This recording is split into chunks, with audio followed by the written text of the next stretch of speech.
Thanks for staying with us, Big Country. New developments in the weather over the last hour or so. If we take a look at satellite and radar right now, what's causing our storms starting to pop up is actually this dry line, and then later on this cold front will move through, bringing a line of storms in. But if we zoom in on Max Live Radar, we do have severe thunderstorm warning out for Haskell or Shackelford and Throckmorton County. This storm's going to be moving to the east at 25 miles per hour, so a fast-moving storm. 60-mile-per-hour wind gusts are reported within the storm, as well as half-dollar-sized hail. If we take a look at our velocity scan, we are spotting that broad rotation within the storm. This is only severe thunderstorm warned at this moment. We are going to be keeping an eye on it over the next couple of minutes as well as the next hours. Now, in terms of watches and warnings, this is going to be a severe thunderstorm watch until 11 p.m. tonight. Now, this now includes most parts of the Big Country, including here in Taylor County. But in terms of futurecasts, starting to see that spotty showers heading into the next couple of hours, and then we'll see a line start to form as that cold front comes in. So 9:30, we'll start to see some isolated cells forming into an organized line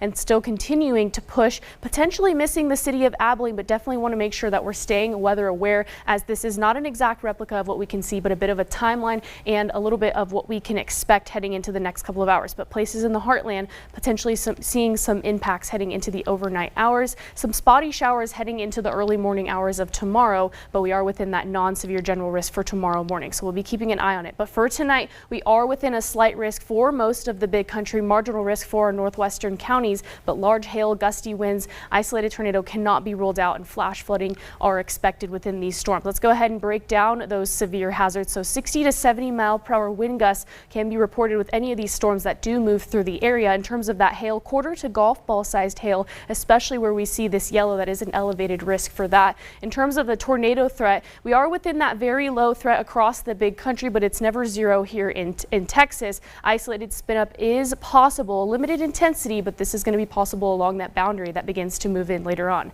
Now, in terms of the next couple of days, this is the day 3 storm potential outlook within that slight risk towards the northwest, and then marginal as we head down towards the southeast. Non-severe storms heading towards the centralized part of the Big Country. Still pinpointing the details about these storms, but for right now, hail, gusty winds, flash flooding can be expected, especially up towards the northwest.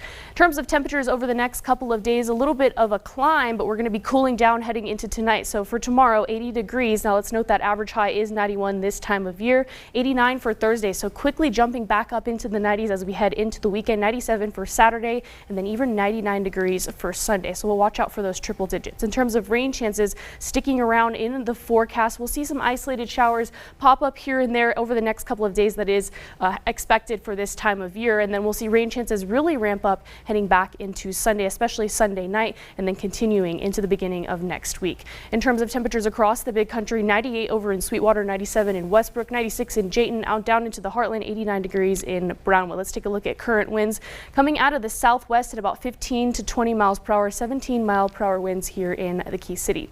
Abilene tonight, 62 degrees. There's a 40% chance for strong to severe storms. We'll also see a wind shift. Winds will start out of the south and then shift out of the north thanks to that cold front. And then tomorrow, cooler temperatures, 80 degrees, lingering showers before 7 a.m. Let's take a look at the heartland tonight, 65 degrees, 70% chance of activity between 1 and 4 a.m. They'll see that wind shift as well. And tomorrow, 81 degrees, 30% chance of activity before 7 a.m. Let's take a look at this extended forecast. So we'll see decreasing cloud coverage throughout the day tomorrow, but cooler temperatures thanks to that cold front. 89 on Thursday, and then back up towards pushing triple digits on Sunday. Cold front comes in on Sunday, heading into Monday, bringing temperatures down back towards below average. So we're in a little bit of a roller coaster. I mean, it's basically summer, so I guess it is summer, and there, wives' tale, whatever. The first 10 days of June, we always see the wettest time of our summer months. I do remember you telling me that. Well, so maybe it'll hold true. You just never know. Absolutely. I don't know what's causing that exactly, but if I need to pull my plants out from underneath the patio so they get little raindrops on them, that'd be good. Yes.